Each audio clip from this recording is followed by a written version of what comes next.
Bienvenidos al futuro. Un universo desgarrado cada vez más lleno de agujeros negros. Bienvenidos a Cuántica Rey. Una chupadita.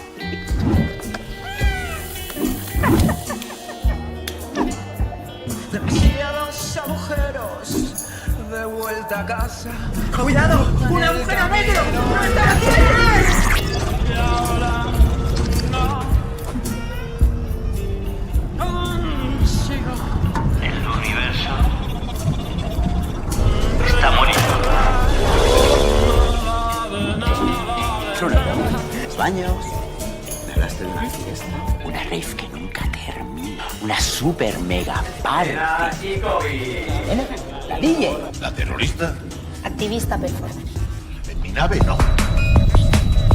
¿Dónde esconden la reliquia? ¡Qué botellín! Estrella galaxia. ¡Malditos cracks! ¡Está perdiendo el control!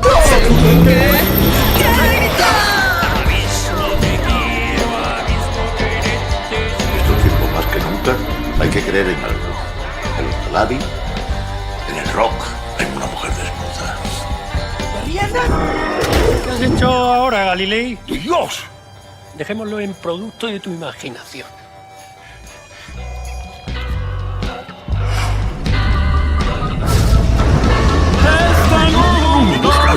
Inténtala domar, tu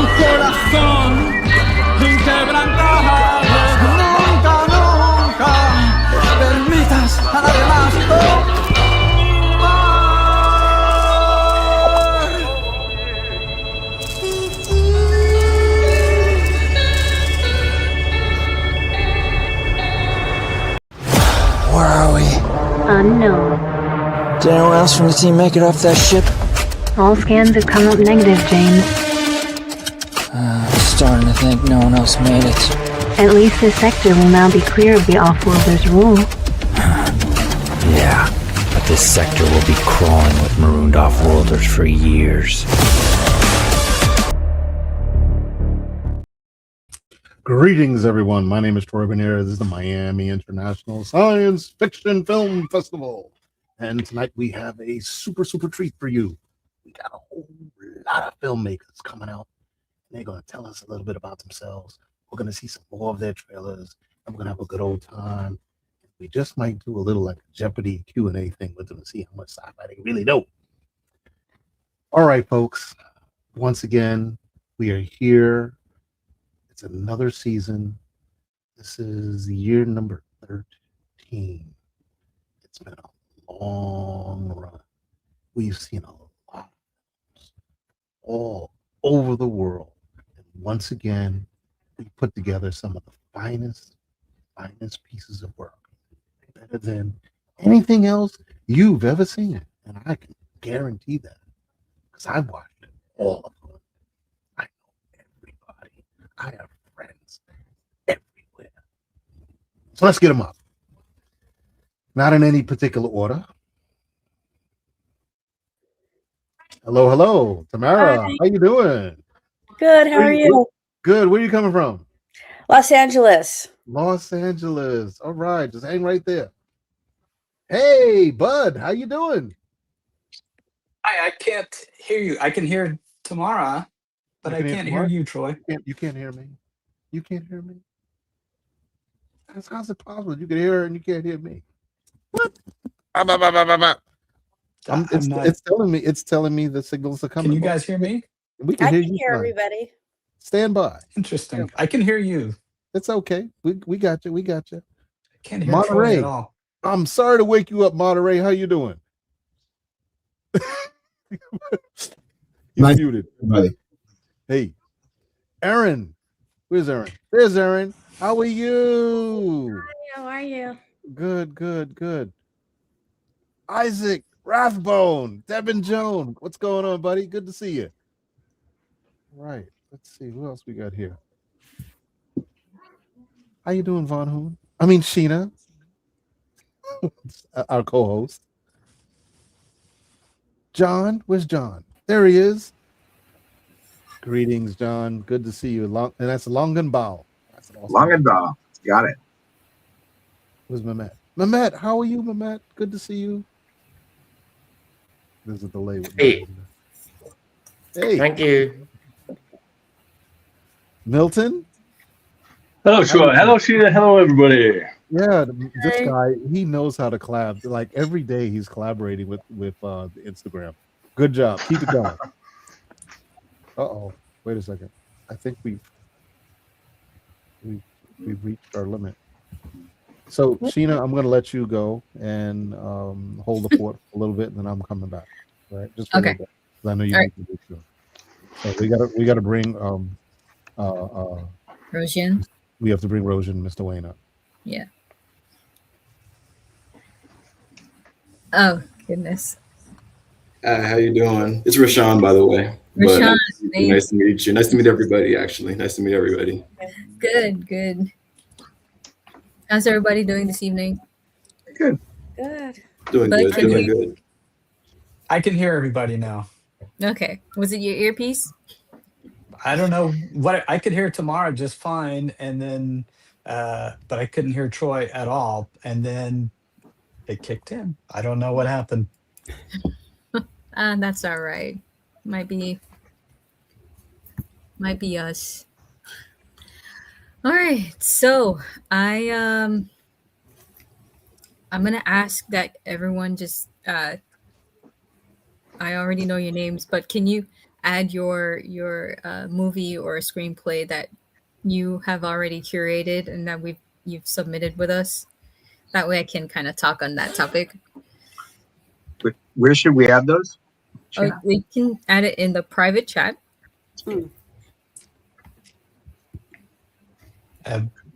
Mine's after my name, but I'll add that.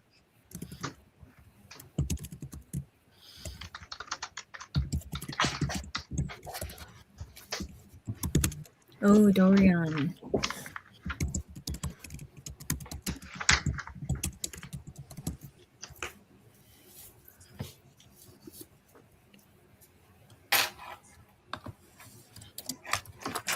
Maybe, Mehmet. Are you having trouble hearing me?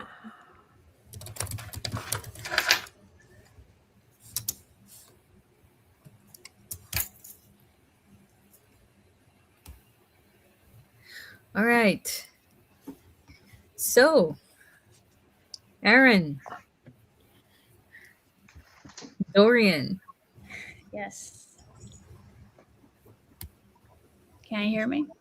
Yes. Okay. All right. So talk to me. Talk to me a little bit about Dorian. What was the creative process behind that? It actually started a long time ago. Like the idea, I think, came to me about 6 years ago, and then like the making of it took about 5. So it's definitely a long journey.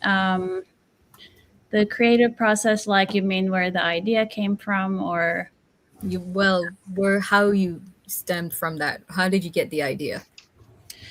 So it all started actually with this BBC interview I was watching about this interplanetary mission that existed back in the day called Mars One. That, like years later, I think they realized it was like bogus and it wasn't like even a real thing, but it was kind of a scam, I guess. But at the time, they were interviewing the people who wanted to go to Mars on this mission and, be part of the first colonizers. And I was listening to their interviews, and a lot of them were saying, like, when they were asked the question why they want to do this mission, why they want to go to another planet, they were saying things like, they don't really have any connections on Earth, or like they don't have valuable friendships, or they don't feel loved, kind of all these sad things.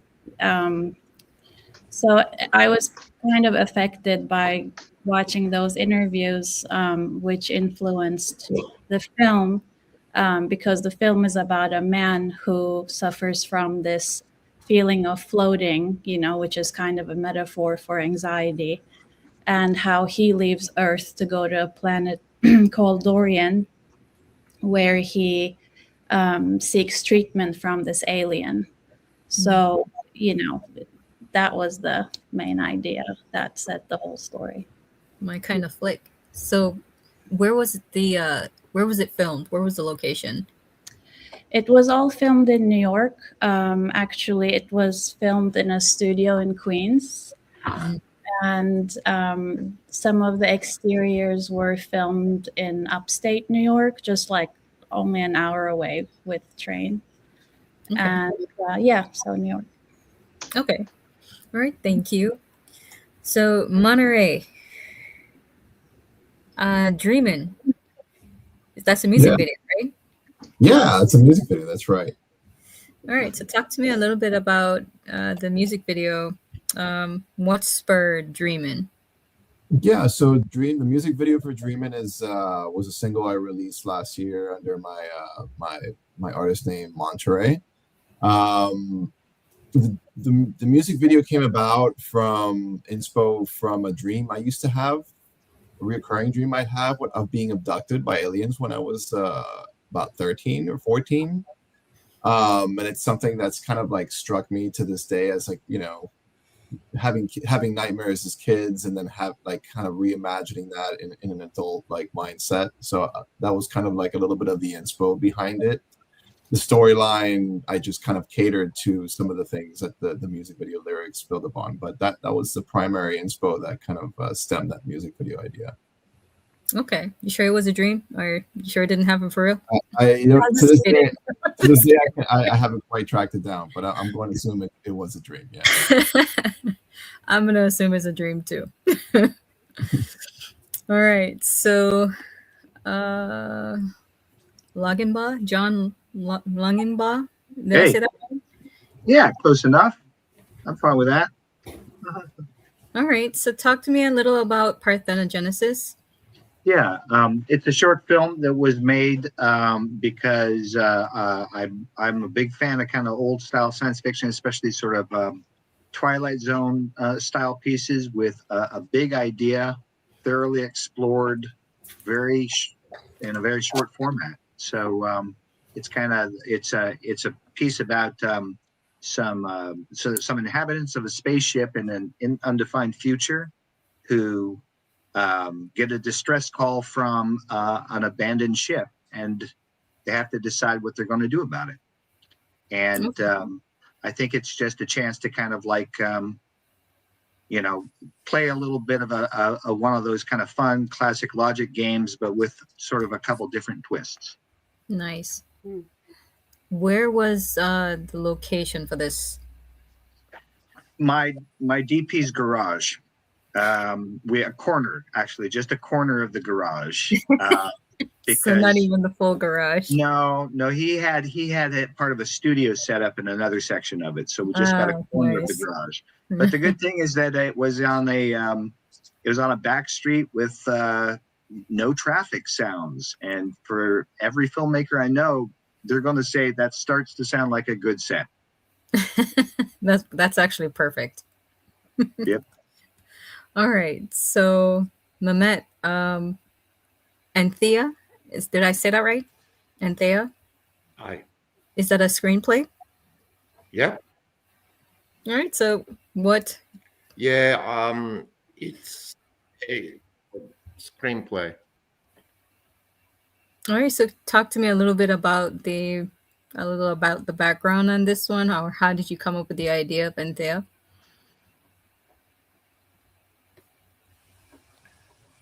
Well, it is about weeds, which spread very rapidly. They can be destructive. They can be invasive. But they're only good survivors. They are what is called pioneer species. In case of a big catastrophic disturbance, they come back to life very quickly, regardless of conditions. Mm-hmm. And I want to reverse this process. And instead of making them coming back after a mass extinction, I made them cause the mass extinction. So that's the basis of the idea. Okay. Were the weeds Does that make alien life sense? form, or Probably did we does. create that? All right. Yes, it does. Sorry? It makes sense. Sorry. It makes sense. I just saw that there's a max limit on my streaming here. All right. So for Tamara. Hi. I think we saw your clip. We saw your trailer a while ago. Happily Oh, Never you did? After. Yeah. Well, I have two shorts so in the festivals. Which one? Alienated. Oh, you saw the Alienated short? Well, here we saw the Happily Never After, the talking devices. Oh, yeah. We didn't see Alienated. So give us a okay. little tidbit on Alienated. So like Monterey, that started with a dream I had. That's how the idea came to me, of a girl finding out that she's a hybrid. And so I woke up from this really crazy dream, and I started writing the script as a feature, and I started doing research on aliens, and it just really freaked me out. The more, the more you go down that kind of rabbit hole, and UFO conferences, and people show you weird x-rays of things in their head, and you're like, wait a minute. So it's actually, that short is a proof of concept for a TV pilot. And then the other short film it's just like a weird idea I had. This, that I thought I could shoot it in my house pretty cheaply. And it's all about the second one's Happily Never After. And that one is like, that idea is just like, what happens if your dildo or vibrator, I'll just say that, your little toy and it starts talking to you, and you like and it has an English accent, and it's like, yeah, and so it's a comedy sci-fi. It's not straight like spooky. Don't worry, we loved it still. We loved it still. Yeah, okay. Yeah, that one, I guess you're showing. Yeah. So, yeah. All right. Thanks so much. So, Milton, The Keepers. I also watched this one out of the many that we were watching, but I watched this one. I actually like this one. So, talk to me about this. That's fantastic. My name is Milton. I'm the director of The Keepers. It's a family-made short film about space outlaws, Porter and Kai, who are thrust into an adventure to protect a mysterious transmission from a relentless adversary. It's got spaceships, it's got holograms, it's got homemade costumes, it's got lightning cannons, a whole lot of VFX, and Michael Hogan from Battlestar Galactica is in it. Yeah, I saw that. Yeah, a quick cameo as a hologram. That was pretty cool. I don't know how you did that, but that was pretty cool. Magic. I love the magic. Okay, so Roshan, this is a screenplay, The Adjudicator. The Adjudicator. Screenplay, film, short film.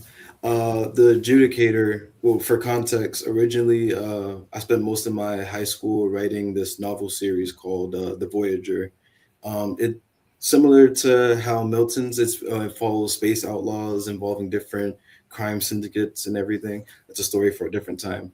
The reason I mention it is that within that novel, I made it vague enough in the world building that led to the opportunity of creating more potential stories later on. Nice. And within that novel is a branch of government called adjudication.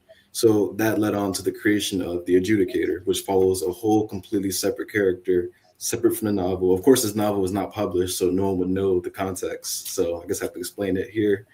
But the Adjudicator, I was in high school, I want to say my senior year, writing the original script to it. And, I was heavily inspired by Blade Runner, and actually this book right here, I don't know if you can see, Do Androids Dream of Electric Sheep, which is the source material of Blade Runner. So that was one of the huge inspirations in making this like cyber noir film. But I never actually planned on making this film because for context, I'm 22 years old. I'm in college currently. So, all of these films or everything are like, big budget. But my friends who are actually in this live stream right now. Yeah, I can see that. They're blowing it up, man. They're blowing it up right now. They convinced me, even though we don't have a budget, let's just try it out. I had a camera and we just put whatever I wrote down onto screen and it went from there. Nice. That's pretty cool. Thank you. Well, I think it's one of the ones we're playing. Well, I believe it's one of the ones we're playing at the festival, but they'll hold me to that because it can change. Yeah, of course. So, with all of that, I believe that the Rashawn, they're blowing up here. They're blowing up the chat here, and all right, Double Cups is no joke. Rashawn was super passionate about his. Yeah, all those people, they were all involved in the creation of the film, so definitely shout out to them. But they're blowing up that chat right now. Yeah, that's all right. We love them nonetheless. All right, so let me bring in back Troy because he wants to play some trailers for you guys. One moment, please.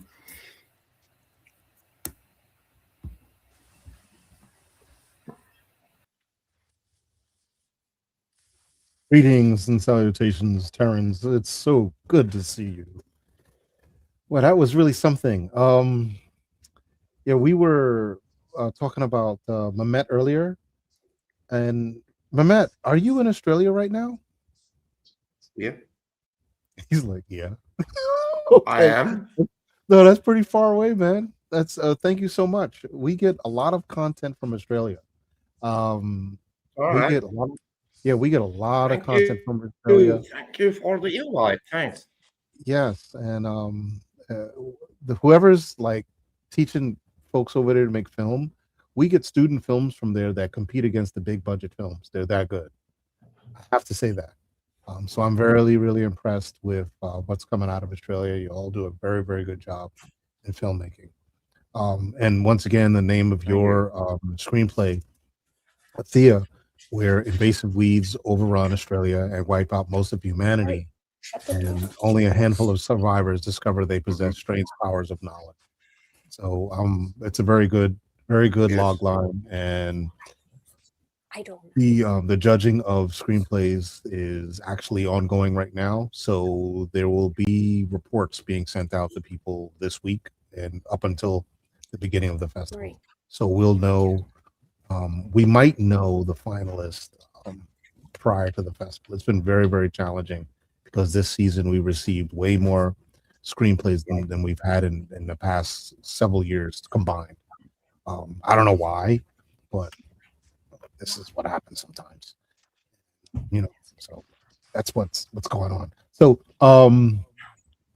we have some trailers I'd like to show. We were talking about Roshan, the adjudicator, and I want to tell folks to also know that the MiSciFi has many different categories, but one of our categories that makes us very different is because of how we got started in the first place. If you don't know, MiSciFi was started because of the success of Journey to Planet X. Journey to Planet X was a documentary film that showed the story of two guys make a sci-fi movie in South Florida, and it turned out we were the first people to make science fiction films in South Florida, and it debuted at Tribeca, and it was like the #1 film in the world for during its run in Tribeca in 2012.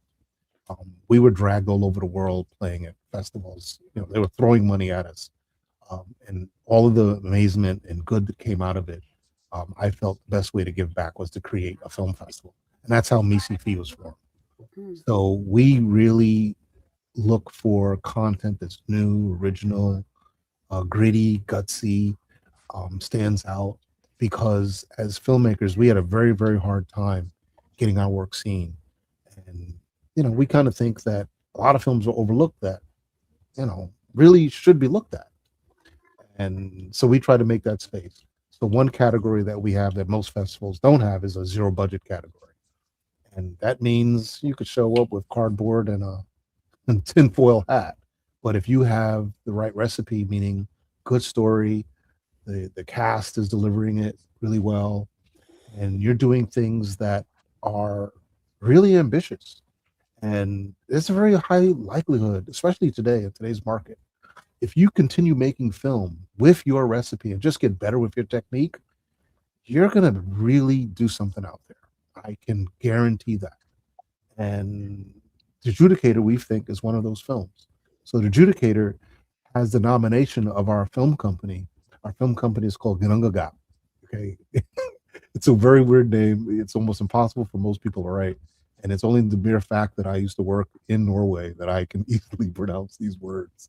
But the Gunungagap Filmvex. So your film, Roshan, The Adjudicator, is nominated for the Gunungagap Award. It is actually a piece of Iceland. Okay, so we're going to show your trailer real quick. This is something shot in Miami, and he actually shot in locations that some of my old films were shot out on the University of Miami campus. And I was like, hey man, did you shoot UM? And he's probably like, how'd you know? But anyway, I'm going to show it real quick. I'm going to show some other trailers too.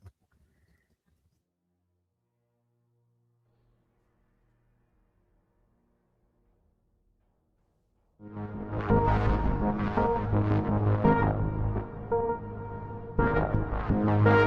really don't. Because if you did, you do what you can to deal with this. But it's alright. All it takes is one news media outlet to get a hold of what we're doing here, and our corporation fails. We crumble. But it's alright. It's alright. You know, they sing songs about those who fail and those who die. Who's gonna listen to those songs? Well, we'll find out that answer. Empires from years throughout history have built themselves on the back of others. So if the Federation wants to look into it, whether it takes 200, 300, 400, even 500 years, we'll be okay. I understand, sir.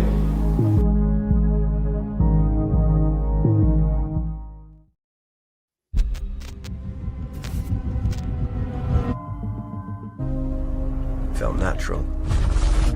Strange almost, like we'd always known each other. How are you bearing up, Sam? Are you experiencing something that you don't understand? There are things. The vertigo isn't great. And then there's the dreams.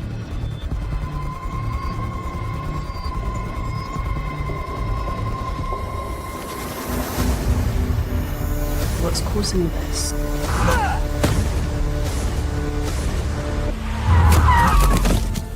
Sam?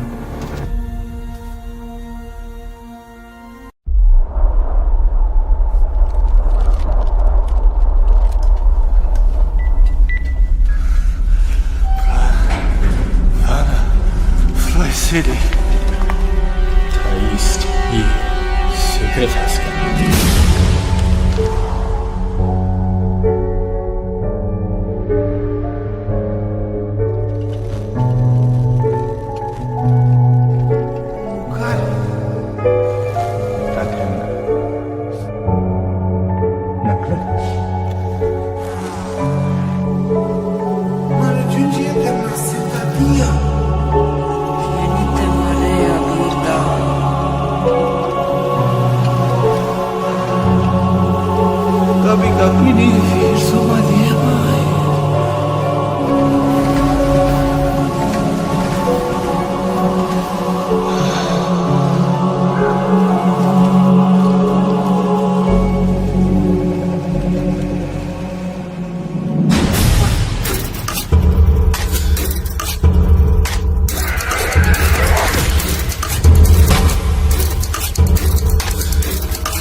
How'd you like those?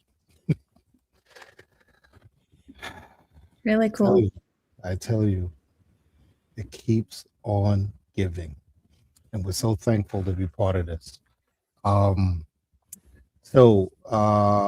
Did anybody get left out? Isaac, did you say anything with Deb and Rome? I have not spoken yet, but I'm happy to give a spiel.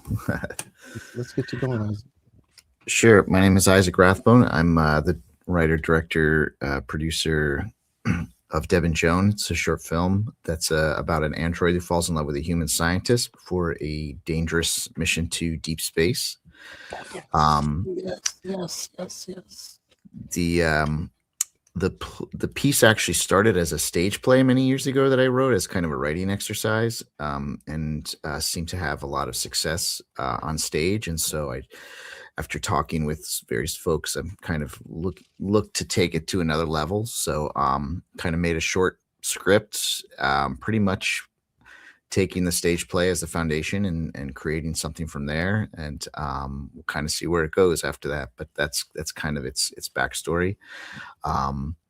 So yeah, it's a very it's a love story. It's like a little rom-com, little office comedy, a little bit of everything. Light sci-fi. The robots aren't trying to kill anybody. They're lovers, not fighters. So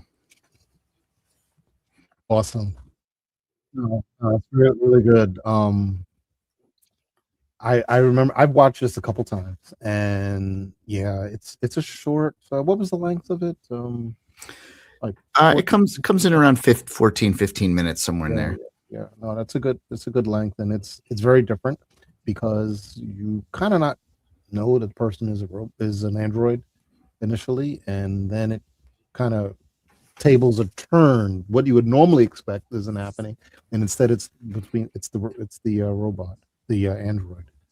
I thought it was very nicely done, and it's got potential. And I could imagine as a stage play, it must have been outstanding. So, if any of that stage play is recorded, like on YouTube or something, where people could watch it, monetize that.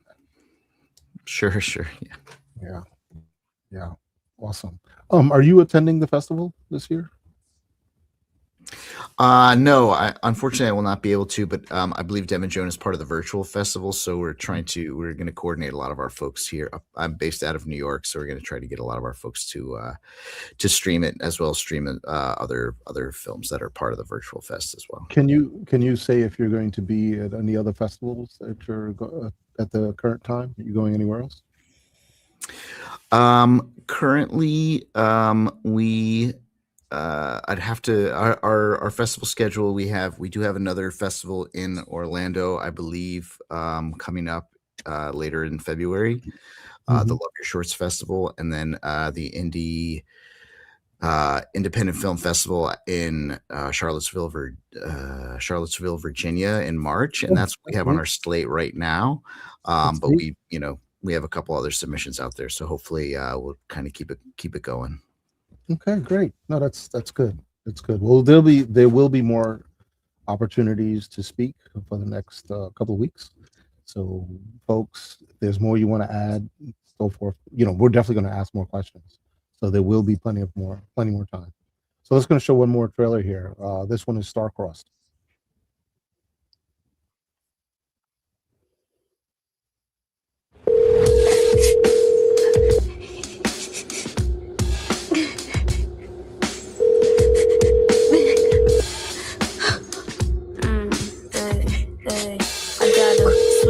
I'm in my reverie, solo in my energy, sensing all your jealousy, take it, I don't care. Daddy, I fucked up.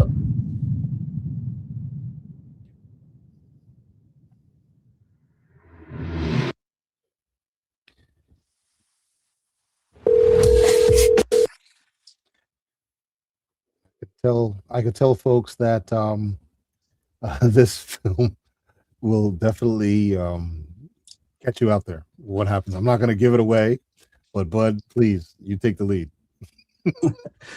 Thanks, Troy. Yeah, this was. It's funny. I I had an idea for a different script completely, and I'd gotten fairly far, but I couldn't find an ending that I felt was worthy of making a film out of. And sort of binge watched some Black Mirror, and the opening scene of the film kind of came to me whole cloth, and I thought, how did we get to this point? Um, so basically, the opening scene is kind of the end of the trailer there, where she says, "Daddy, I fucked up." But there's a fun reveal.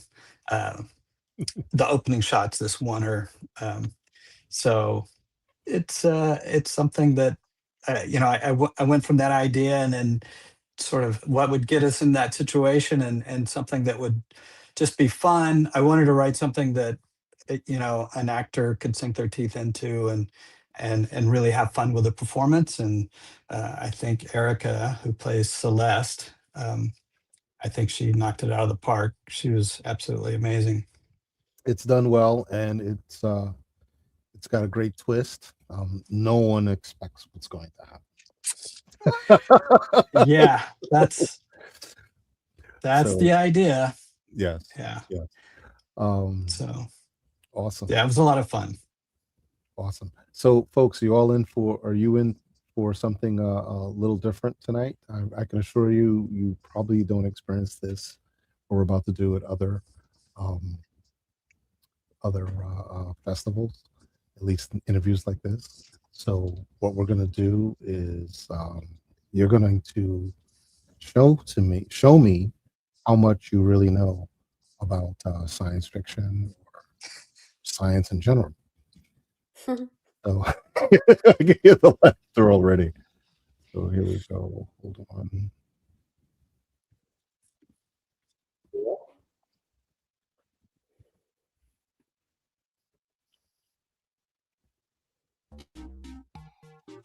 Here we go. So you're going to go to this website, kahoot.it, and you're going to put in this pin to get started.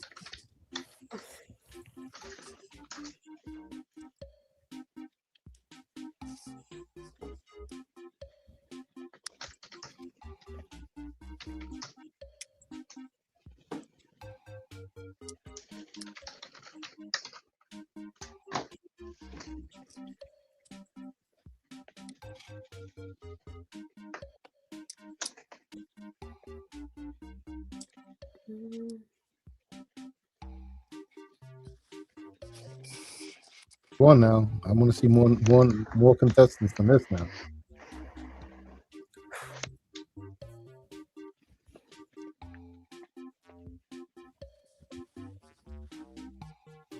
Only 4. I'm trying to sign in. Okay. Roshan, you have a puck?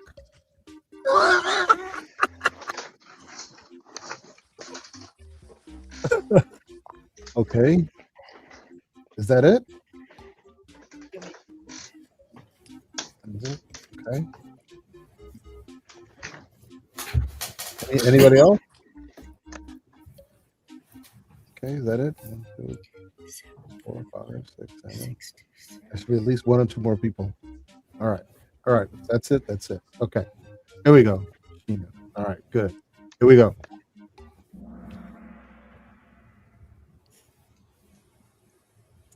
Duplicate of this is movie and TV spaceships. Okay, about movies and TV spaceships.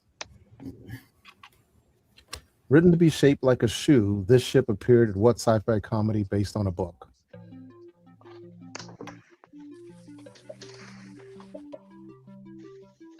Oh.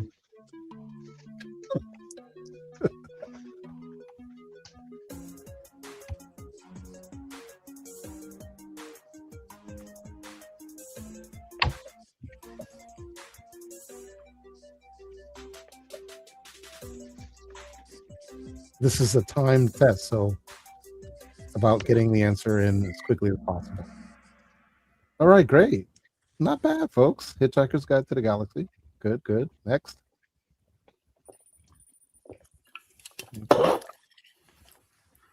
Second question. From the TV show Battlestar Galactica, name this fighter used by the Colonials.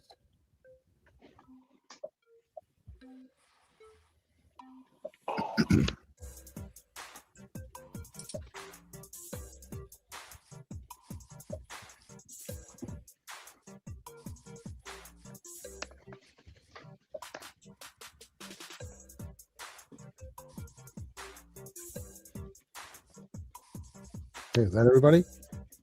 Yeah, going once, going twice. Very good, very good, very good, very good. Ooh, we got some. Oh man, first, second, and third are really jockeying.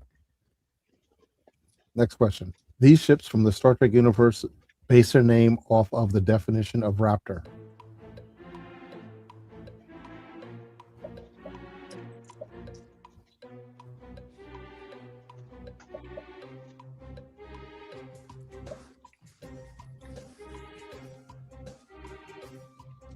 There's no way to change, is it? Probably not. Come on now. You got to get it right. All right, time's up. Good, good. I think that was an easy one. All right. Okay, very good. Next. This is literally a spaceship from what animated feature? That's tough. No.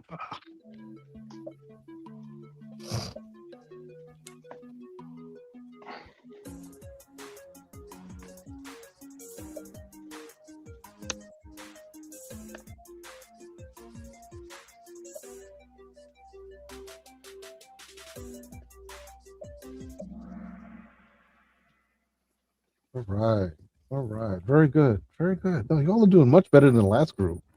That's for sure. Name this ship from the TV show Firefly. Oh.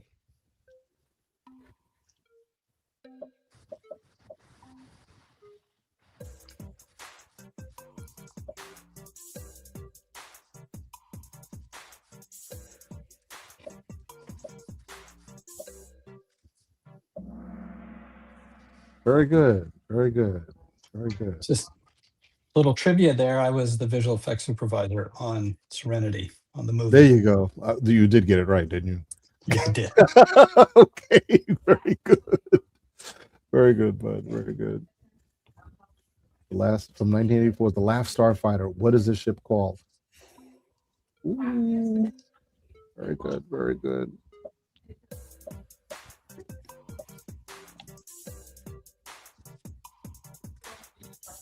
So Rashawn, how you doing with it? I clearly need to do my homework on different sci-fi films because I think I may have gotten 2 right so far. I think Aaron might have the same. Not the best luck on me, of course. Aaron, you got the same challenge? Oh man, look at that. Most got that wrong. All right. How about you, Monterey? Okay. What cheese-tastic TV show is this flying frisbee from? Look at Aaron's face. She's like, what in God's name is this? I don't know what you're talking about.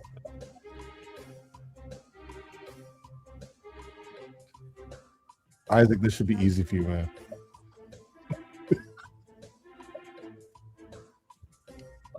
I think John and Bud are gonna score on this big time. But then again, Milton should know too. All right. Next. What movie series is this moon-sized ship from? This is too easy. Oh. It's too easy.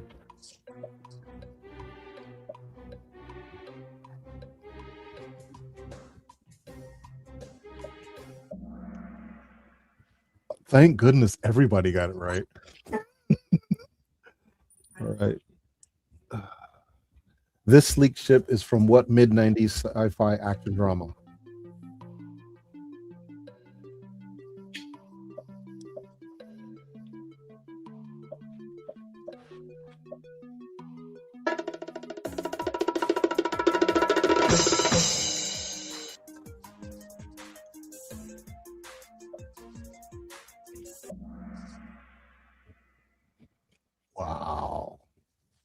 A lot of people got that wrong. Yeah, I thought it was Farscape. I'd have got that wrong too. All right, we're coming up to the last one now. Last one. This sci-fi program features this living spaceship. Name that program.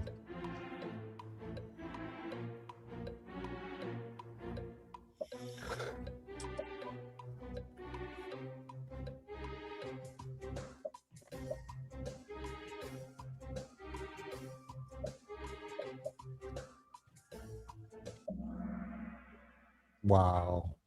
Farscape it is. Farscape it is. So let's see who won. First, second, and third. Milton, third place. Congratulations. Isaac, that's real close, real close. And with a super lead. Bud. All right. All right. All right. Awesome. Awesome. Awesome. I hope you had a good time with this. It was cool. It was very cool. So, folks, would you like to ask me any questions, anything that needs to be asked? Feel free to ask me questions if you'd like. That's fine. I have a No? question about the online. Yes, ma'am. How do people how do you know when your film is because I have one online and one at the festival. So how for the online one, how do I let my actors and crew know that it's playing so they can Okay, so the virtual festival is on our Roku TV network. Okay. So the way that works is the way we're looking at setting up. Initially, we would put them all like bunch things up just to say way it is in the festival, but it takes a lot of time to re-edit people's films and put 5 films in the same thing. So we're probably going to make them individual pieces because usually in the virtual environment, people know exactly what they want to watch and they just want to watch it and move on. Okay. So how it works is you have to pay a subscription fee to get in there in the first place. And what we typically do, it's the subscription is based on time. So for one day, it's a little price.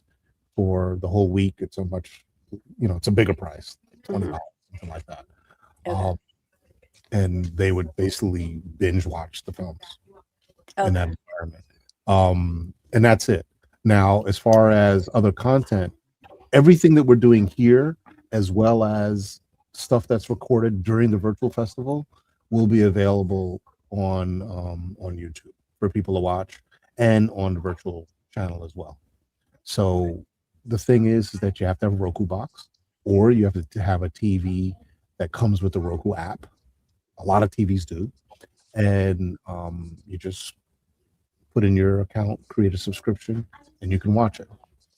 And the festival typically runs for about 2 weeks because it takes time to load stuff up and then load it back off.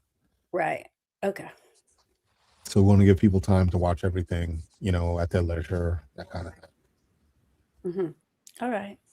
And So we've been doing that since it's a product of COVID, because during COVID, even we were shut down. It's kind of a funny story, but right before COVID, when all of this was happening, our festival was supposed to be in April of 2020.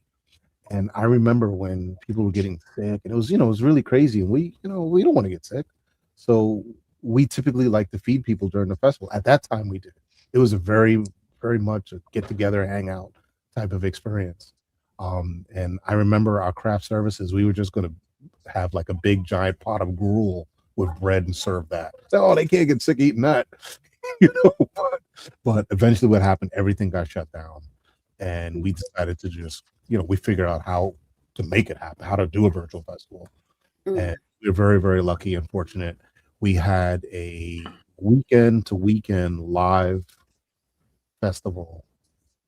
Live. It was 24 hours a day from weekend to weekend. It never stopped.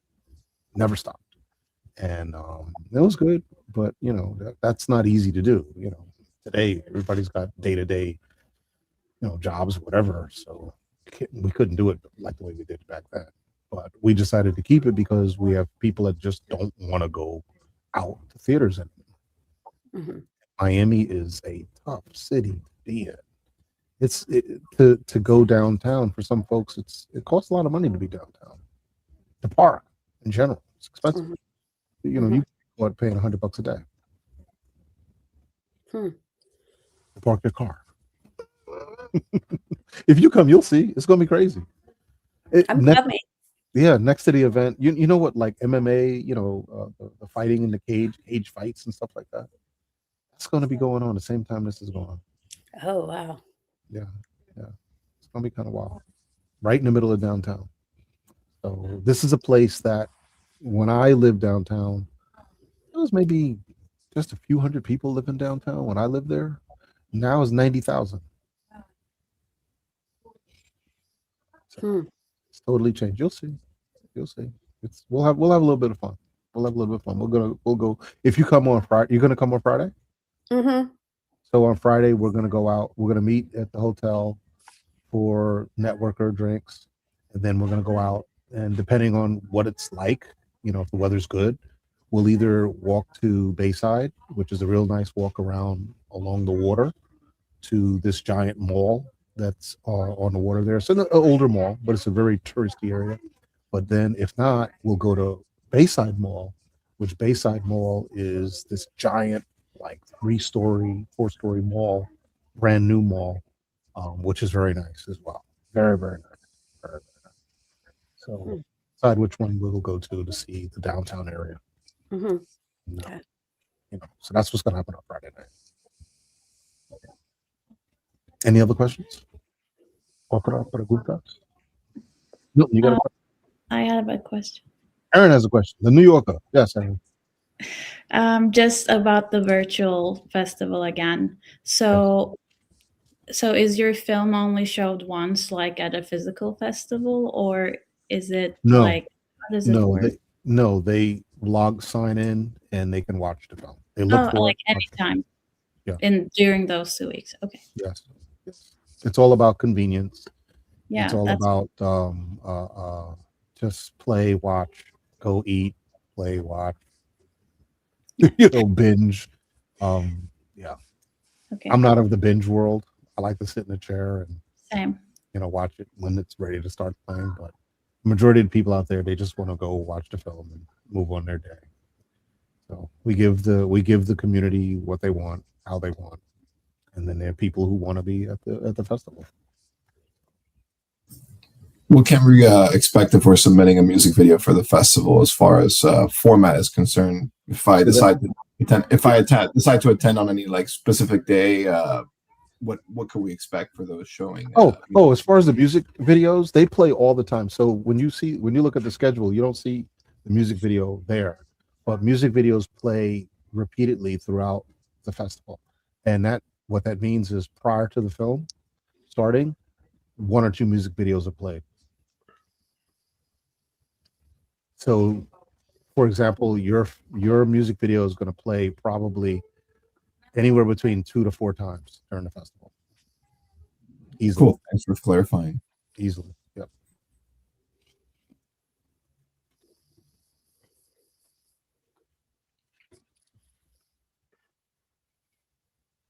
Anybody else? No? Give yourself an applause.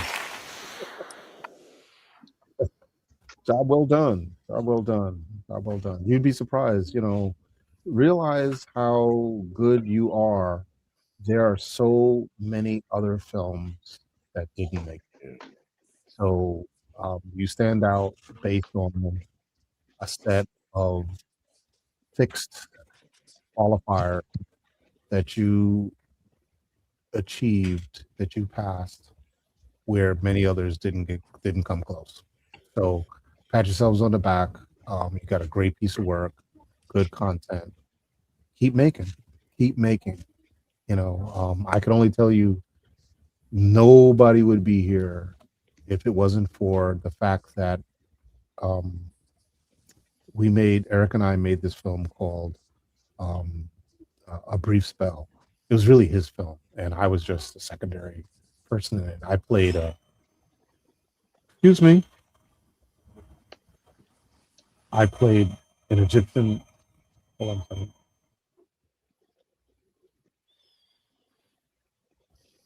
I played an Egyptian warlord. As funny as it may sound, and I was all dressed up like that, and we were at this place called the Brooklyn Underground Film Festival, which we didn't make the first one, but they sent us a letter saying, "Hey, we really liked your film. Would you come?"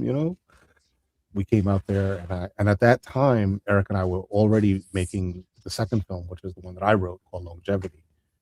And I said, "Man, make a trailer of the film and put it on DVD." And I carried it in my back pocket. And at the end of the festival, what's the question that you're always asked? As a filmmaker, you're always asked, "What's next?" Mm-hmm. I just pulled it out of my pocket. It's right here. You want to see it? And the crowd went nuts. I said, yeah. And the programmers were so graceful. They played it. And that one instant really is why everything happened, because people went nuts when they saw what we made. It was basically a Austin Powers, James Bond, sci-fi thriller of what the world would be like 8 years after 9/11.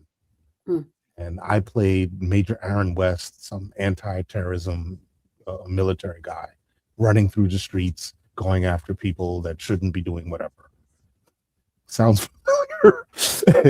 And that film debuted at the Brooklyn Underground Film Festival when some Indiana Jones remake was screened, with CNN International was there, and we won the audience award on top of them. And because of that, people just went, and it was a big place. It was like 250 people, sellout show on CNN International, and we beat The Favorite. And that is what propelled us into, we got to watch these guys make film. We got to watch this. And those documentarians that were the organizers followed us when we made Planeta Desconocido, which was the first real hardcore sci-fi in South Florida. And that was it. That film, Journey to Planet X, that's what carried it. So I'm humble, I'm grateful, and I give back any way I can, because that was a heck of an experience. A 3-year festival run and a 3-year Netflix run. So, it was, yeah. So as a result, we went to some of the best festivals in the world, treated like kings in every single one of them. And we took that know-how to make MiSciFi. So that's it. You want to see what the music video looks like while you're still here? Yeah, everything's original. We made a music video. We made a bunch of music videos, but there's not a whole lot of time, so I'll just show this one. You tell me what you think. All others must immediately return to the inner solar system or face serious consequences. Mon Dieu, an insurgency! What was that?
think?